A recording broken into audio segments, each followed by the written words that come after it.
Carrot rice నాన్న. అవునా, అయితే ఎక్కువ పెట్టమ్మా, మా ఫ్రెండ్స్ కూడా తింటారు. ఈ రోజు lunch box recipe carrot rice ఇంకా బీరకాయ శనగపప్పు కూరండి. ముందుగా 2 పెద్ద క్యారెట్లను బాగా తురిమి పక్కన పెట్టుకోవాలి.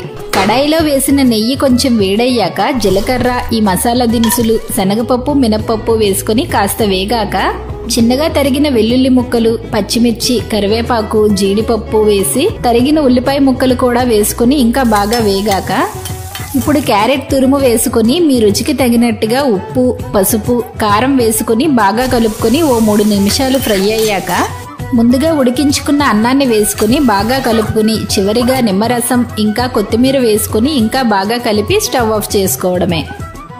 ఇంతేనండి, మా పిల్లలకైతే వారానికి ఒక్కసారైనా ఈ సింపుల్ అండ్ హెల్దీ రెసిపీ వాళ్ళ లంచ్ బాక్స్ లో ఉండాల్సిందేనండి.